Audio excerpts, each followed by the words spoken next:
So hello and welcome back to yet another video. नमस्कार, आदाब, सत श्री अकाल, गुड इवनिंग, अस्सलाम वालेकुम और आप सभी का स्वागत है एक बार फिर से इस यूट्यूब चैनल पे। और मैं हूं आपका प्रोग्रामिंग फ्रेंड पीयूष। और आज का जो वीडियो होने वाला है वो सबके लिए होने वाला है जो बेसिक कभी जिन्होंने शुरुआत करी, जो कॉलेज में गए हैं, कंप्यूटर साइंस स्टूडेंट्स हैं और जिन्हें अभी तक डेटा स्ट्रक्चर का कुछ भी नहीं पता। मुझे बहुत सारे डीएम्स या ईमेल या फिर कह सकते हो मेरी कम्युनिटी ग्रुप पे, डिस्कॉर्ड पे बहुत सारे ऐसे मैसेजेस आते हैं कि भैया हम अभी बिगिनर हैं और हमें ये नहीं पता हम किस तरीके से डेटा स्ट्रक्चर शुरू करें, हम किस तरीके से एक रोड मैप क्या होने वाला है डेटा स्ट्रक्चर का। हालांकि YouTube पे बहुत सारे ऐसे वीडियोस पड़े हुए हैं जहाँ पे पूरा का फुल कंप्लीट रोड मैप उन्होंने बता रखा है, बट मैं अब एक अपना एक पॉइंट ऑफ व्यू रखना चाहता हूँ यहाँ पे कि जिससे मैं तुम्हें बता सकूँ कि हाँ, जैसे मैं जिस तरीके से पढ़ता हूँ और मैंने जिस तरीके से डेटा स्ट्रक्चर को सीखा वो मैं एक अपना तुम्हें पॉइंट एक ईजी एक्सप्लेनेबल वे में बताऊँगा, जिससे कि तुम आने वाले 3 4 5 महीनों में एक डेटा स्ट्रक्चर बहुत ही अच्छे तरीके से कर सकते हो। अगर तुमने ये पूरा पाथ फॉलो किया तो तुम्हें हार्डली 3 महीने लगेंगे एक किसी भी कोडिंग प्लेटफॉर्म पे एक अच्छी रैंक लेने के लिए, अच्छे स्टार्स लेने के लिए, अगर तुम कॉम्पिटिटिव प्रोग्रामिंग वर्ल्ड में जाना चाहते हो, प्लेसमेंट की तैयारी कर रहे हो, तब भी ये पाथ जो होने वाला है बहुत ही अच्छा होने वाला है। तो बिना किसी देरी के, ज़्यादा वीडियो लंबा ना करते हुए हम इसको शुरुआत करते हैं। वीडियो एंड तक देखना और अगर पसंद आए तो सब्सक्राइब ज़रूर करना, क्योंकि अब कुछ 2 3 कोर्सेज हैं जो कि एक साथ आएंगे और जो कि बेसिक से होंगे। ऐसे कोर्सेज यूट्यूब पे नहीं हैं अभी तक, ठीक है।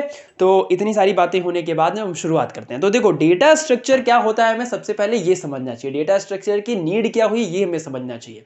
अब एक एग्जांपल के तौर पे मैं तुम्हें ये बताऊंगा, जैसे मैं हर बार बताता हूँ कि एग्जांपल ये है कि जैसे तुम किसी अपने फ़ोन में एप्लीकेशंस खोलते हो, कोई कोई जैसे तुमने क्रोम ब्राउज़र खोला, क्रोम में तुमने टैब खोल दिए। अब टैब खोलने के टाइम कभी कभी बहुत सारे टैब खोलने के टाइम हैंग कर जाता है। कभी कभी हम क्या बोलते हैं, अगर हमने अपने डिवाइस में, अपने फ़ोन में जब तुम टैब खोलते हो तो टैब की नंबरिंग्स होती है 1 2 3 4 5 6 7 8।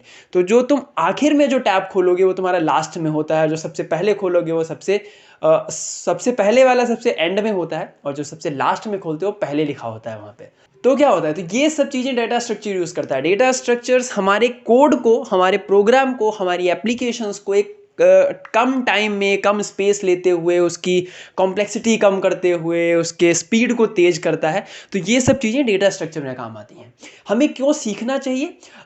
तुम कोई भी प्रोग्रामिंग करोगे, कोई भी डेवलपमेंट पार्ट भी करोगे, उसमें भी तुम्हारा डेटा स्ट्रक्चर्स यूज़ होते हैं। कुछ डेटा स्ट्रक्चर्स होते हैं जो कि हम बात करेंगे आगे, तो वो सब यूज़ होते हैं। तो इसलिए, और जब भी तुम अगर प्लेसमेंट की तैयारी कर रहे हो तो प्लेसमेंट के टाइम पर तुमसे डेटा स्ट्रक्चर्स के क्वेश्चन, कॉम्पिटिटिव प्रोग्रामिंग के क्वेश्चंस बहुत सारे पूछे जाते हैं। एक अलग पार्ट होता है कॉम्पिटिटिव प्रोग्रामर का वर्ल्ड, जिसमें कि आप कंपटीशन करते हो, आपको कोडिंग क्वेश्चंस दिए होते हैं, आप उसको सॉल्व करते हो। तो वो भी तुम्हारे उसमें तो डेटा स्ट्रक्चर तो मस्ट चीज़ है। तो अगर आप उस चीज़ में जाना चाहते हो तब तो आपको जरूर सीखना पड़ेगा। अब फ्लो क्या है, हम किस तरीके से शुरुआत करें? तो एक बेसिक तौर पे अगर मैं तुम्हें बताऊं तो डेटा स्ट्रक्चर सीखने से पहले तुम्हारा सबसे पहला काम क्या होना चाहिए? You should learn a programming language. ठीक है, तुम्हें एक प्रोग्रामिंग लैंग्वेज तुम्हें अच्छे से पढ़नी पड़ेगी। आ रही बात समझ? Programming language. अब प्रोग्रामिंग लैंग्वेज में बच्चों को क्या दिक्कत आती है? तुम सबको ये दिक्कत आती होगी कि हम भैया इतनी सारी लैंग्वेजेस हैं हमारे पास, C++, पाइथन, जावा, गो, सी शार्प, विजुअल बेसिक पुरानी हो गई बहुत ज़्यादा ना, तो विजुअल बेसिक। अब हम इनमें से कौन सी लैंग्वेज ऐसी है जिसको हम चूज़ करें? कौन सी ऐसी लैंग्वेज है जो कि कॉम्पिटिटिव प्रोग्रामिंग में, जो कि डेटा स्ट्रक्चर के लिए हेल्प करेगी? तो इस चीज़ पे थोड़ा सा पॉज लेके 2 मिनट तुम्हारे लूंगा और मैं तुम्हें सबसे बेस्ट तरीका बताऊंगा। देखो, जब भी कोई प्रोग्रामिंग लैंग्वेज चूज करो, तुम अपनी नीड सोचो कि तुम किस लिए तुम डेटा स्ट्रक्चर पे जाना चाहते हो। ठीक, पहला पॉइंट तो हो सकता है कॉम्पिटिटिव प्रोग्रामिंग पे। दूसरा पॉइंट, अगर तुम किसी कंपनी स्पेसिफिक सीख रहे हो, लाइक तुम्हें एक अमेजोन पे चाहिए, जस्ट सपोज अगर तुम्हें अमेजोन में जॉब चाहिए और तुम उसके लिए डेटा स्ट्रक्चर सीख रहे हो, तो just search on the glass door या फिर कहीं पे भी कि अमेजोन में कौन सी लैंग्वेज पे ज़्यादा काम होता है। It can be C++, it can be Python, it can be Java. तो अगर तुम किसी कंपनी स्पेसिफिक जा रहे हो और वहाँ के हिसाब से अगर तुम डेटा स्ट्रक्चर सीखना चाहते हो, तो उस फील्ड में तुम कंपनी के स्पेसिफिक देखो कौन सी लैंग्वेज तुम्हारी चल रही है, उस लैंग्वेज को पकड़ो, उस लैंग्वेज पे ही तुम प्रोग्रामिंग करो। एक पॉइंट तो ये हो गया। दूसरा पॉइंट क्या हुआ कि अगर जैसे तुम अभी अभी बिल्कुल ही बिगिनर हो, तो इसके लिए मैं एंड में बताऊंगा।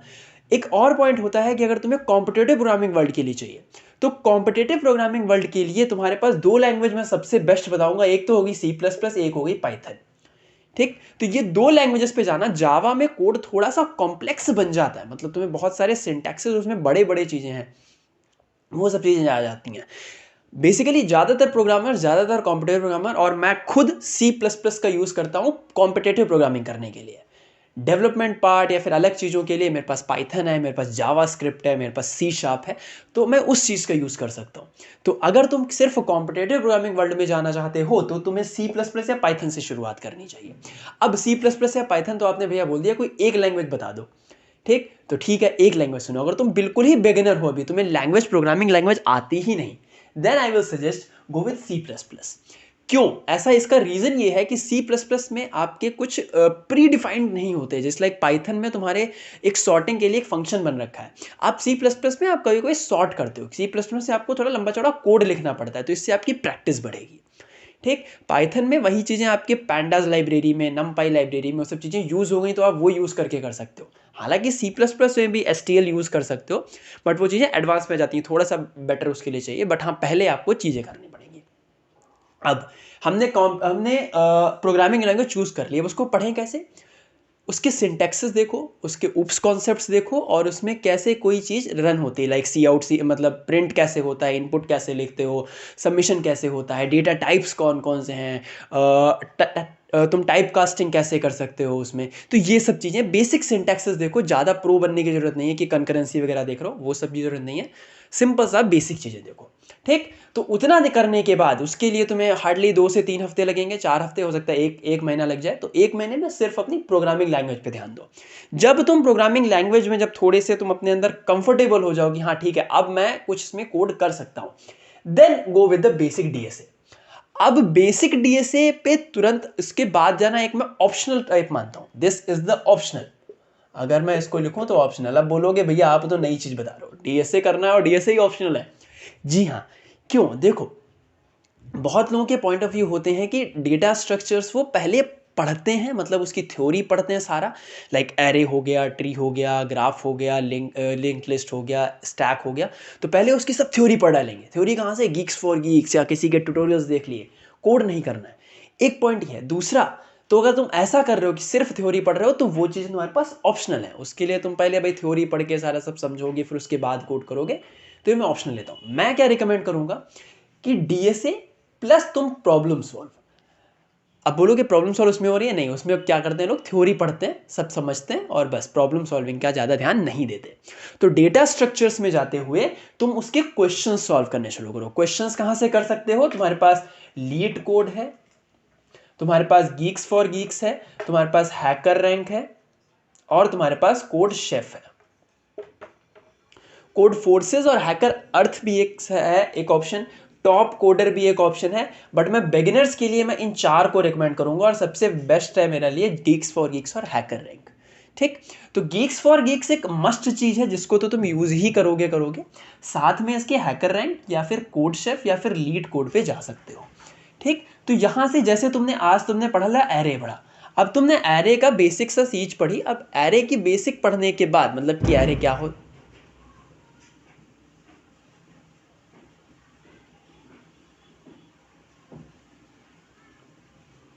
मतलब कि एरे क्या होता है, और अब तुम्हें क्या करना है, उसके बेसिक के क्वेश्चंस करने हैं। क्वेश्चंस कितने? 10, 5, 10, जितने भी अभी तुम कंफर्टेबल हो जाओ उतने क्वेश्चंस करो, अगला टॉपिक उठा लो। ठीक है, इस तरीके से तुम पढ़ सकते हो। या फिर जब तुम मल्टीपल क्वेश्चंस जब तुम करोगे, लाइक अगर तुम कोड शेफ पे जाओगे तो वहाँ पे एक बेसिक DSA करके एक ऑप्शन होता है कि तुम अगर बिगिनर हो तो उस हिसाब से क्वेश्चंस तुम्हारे पास आते हैं। अब जैसे क्वेश्चन आ रहे हैं, अगर उसमें कोई एरे का कोई रोटेशन वाला कॉन्सेप्ट यूज हुआ है, go with Geeks for Geeks. Rotation देखो कि भाई एरे में रोटेशन कैसे होता है, कैसे कर सकते हैं, फटाक से रोटेशन देख लिया, अब हम उस क्वेश्चन पे आ सकते हैं।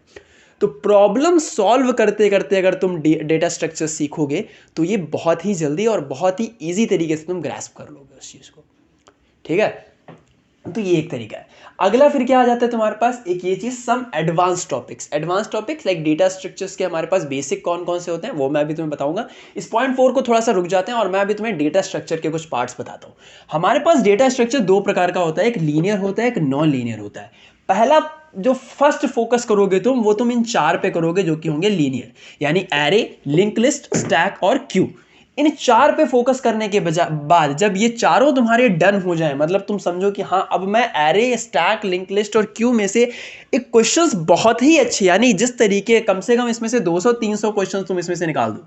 अगर तुमने इतने क्वेश्चंस कर लिए, नाउ यू आर कंफर्टेबल कि हाँ मैं इनमें से क्वेश्चंस कर सकता हूं। Now go with non linear data structures, जो कि ट्री और ग्राफ है। ट्री और ग्राफ पे जाओ और ट्री और ग्राफ को एक साथ करोगे, क्योंकि इन दोनों में कॉन्सेप्ट्स थोड़े बहुत एक जैसे हैं और ये सब चीजें होते हैं। ग्राफ का बहुत ज्यादा प्रैक्टिकल यूज है, लाइक हमारे गूगल मैप में ग्राफ का यूज होता है। तो उस केस में क्या तुम करो, पहले ये वाले देखो जो लीनियर है, array, link list, tag, Q, उसके बाद नॉन लीनियर पे जाओ, ट्री और ग्राफ। डेटा स्ट्रक्चर्स के साथ साथ तुम्हें एल्गोरिदम्स भी देखने पड़ेंगे। हो सकता है तुम एल्गोरिदम पहले कर लो, जिसमें कि तुम्हारे सॉर्टिंग और सर्चिंग के बेसिकली 2 एल्गोरिदम्स आते हैं, linear sort, bubble sort, binary search, divide and conquer, ये सब कुछ ऐसे कुछ आते हैं जो कि तुम एल्गोरिदम में कर सकते हो। तो बेसिक फंडा तुम्हें क्या अपनाना है, पहले प्रोग्रामिंग लैंग्वेज सीखनी है, फिर डीएसए और कंपटीशन करने हैं, हैकर अर्थ, हैकर रैंक वगैरह पे। उसके बाद तुम्हें क्या करना है, चौथा पॉइंट, जब तुम इतने पे कंफर्टेबल हो जाओ, तब तुम्हारे जो एडवांस टॉपिक आते हैं, लाइक ट्राई हो गया और कुछ जो अलग अलग तरीके के ट्री वगैरह होते हैं, तुम उनको देख सकते हो।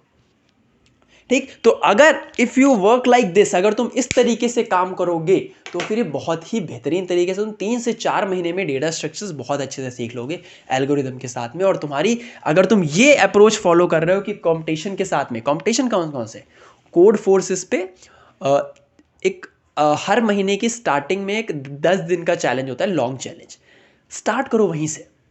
उसमें क्या मिलते हैं, उसमें तो 5, 6, 7 प्रॉब्लम्स होती हैं, तुम्हें उनको सॉल्व करने के लिए 10 दिन लगते हैं। ठीक, 10 दिन में तुम्हें सॉल्व करना होता है, उसके हिसाब से रेटिंग बढ़ती है। ठीक, तो भाई अब क्या करो, पहले तुम्हें हो सकता है एक भी क्वेश्चन ना सॉल्व हो पहले दिन, मतलब एक बार हो गया, और जैसे ही वो कंपटीशन खत्म होता है 11वें दिन तुम्हारे एडिटोरियल्स आ जाते हैं सबके। एडिटोरियल्स मीन्स सबके सॉल्यूशन विद वीडियो सॉल्यूशन, अब तो वीडियो सॉल्यूशन आने लगे, तो उतना देखो, फिर देखो कैसे कोई क्वेश्चंस कर रहा है, तो टॉपिक इसी हिसाब से करना। तो इससे क्या होता है, जब तुम इस चीज़ को फॉलो करोगे बहुत ही जल्दी सीख जाओगे, क्वेश्चंस बहुत सारे तुम कर लोगे, और जितनी ही ज़्यादा प्रैक्टिस करोगे उतना ही ज़्यादा तुम्हें इस चीज़ पे कर सकते हो, पकड़ बना सकते हो अपनी। तो ये चीज़ें हेल्प करेंगी तुम्हारी प्रोग्रामिंग स्किल्स बढ़ाने में, तुम्हारे आगे जब तुम डेवलपमेंट पार्ट पे जाओगे, वेब डेवलपमेंट वगैरह। और ये नहीं कि सिर्फ आप डीएसए ही सीख रहे हो, साथ में कोई डेवलपमेंट चीज़ एक पकड़ लो। ठीक, जैसे वेब हो गया, एंड्रॉयड हो गया, iOS हो गया, मशीन लर्निंग हो गया, डेटा साइंस हो गया, इन सबको भी आप देख सकते हो। ठीक है, तो इस वीडियो के लिए इतना ही। आई होप तुम्हें ये कॉन्सेप्ट क्लियर हो गया होगा, रोड मैप कैसा है डेटा स्ट्रक्चर्स का। ठीक, कुछ ही दिनों में कुछ हम बेसिक डेटा स्ट्रक्चर शुरू करेंगे शुरुआत से। जो मैंने ट्री का जो मैं बना रहा था उसको मैं उसी जगह पे रोकता हूँ, बिकॉज बहुत लोगों को बेसिक ही नहीं आता, तो आप ट्री कहाँ से शुरू करोगे। तो मैं ट्री के प्लेलिस्ट को वहीं पे रोक रहा हूँ जहाँ तक आखिरी वीडियो बन गया, लेवल ऑर्डर ट्रेवर्सल तक। उसके बाद अब हम सीधा शुरुआत करेंगे बेसिक डेटा स्ट्रक्चर शुरुआत से, from the time complexity till the graph.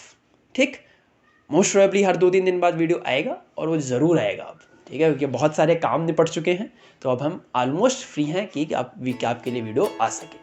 Okay, तो that's all from this video, see you guys in the next one. तब तक के लिए गुड बाय, टेक केयर, अपना ख्याल रखो, ओमिक्रॉन से बच के रहो, और happy Christmas, happy winter, bye bye, take care.